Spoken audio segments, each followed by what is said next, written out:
আসসালামু আলাইকুম ওয়া রাহমাতুল্লাহি ওয়া বারাকাতুহু। যারা সিদ্ধান্ত নিয়েই ফেলছেন টনসিল অপারেশন করবেন এবং পায়খানা রাস্তায় অর্শ বা গ্যাস হয়েছে অপারেশন করবেন, বা নাকে পলিপাস হয়েছে অপারেশন করবেন, কিডনি পাথর হয়েছে অপারেশন করবেন, ইনশাল্লাহ আমাকে মাত্র 5 থেকে 7টা দিন টাইম দিবেন।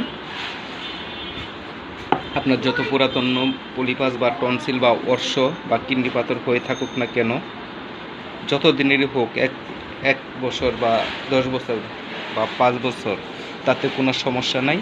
মাত্র 5 থেকে 7টা দিন টাইম দিবেন, আপনার এই রোগ আমি নির্মূল করে ফেলব।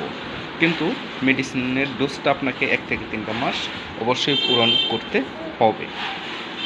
আপনার শিশুর হয়েছে বা আপনার হয়েছে, কোনো অসুবিধা নাই। আপনার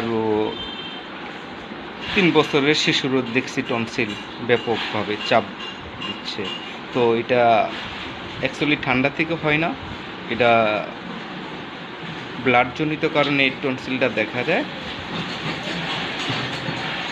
পলিপাসটাও তাই, এবং দীর্ঘদিন কোষ্ঠকাঠিন্য ভোগার কারণে অর্শ গ্যাসটা দেখা দেয়।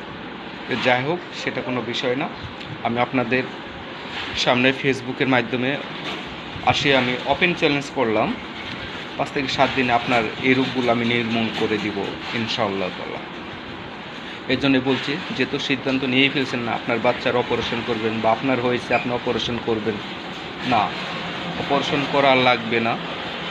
আমি আপনাদের গ্যারান্টি দিচ্ছি, 5 থেকে 7টা দিন টাইম দিবেন, আপনার এই রোগ একদম গোড়া থেকে নির্মূল করে ফেলব ইনশাআল্লাহ।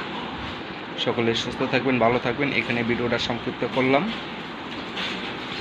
জাতি ধর্ম নির্বিশেষে সকলের প্রতি রইল আমার ভক্তি ও শ্রদ্ধা, সালাম। আসসালামু আলাইকুম রহমতুল্লাহ ওয়া বারাকাতুহু।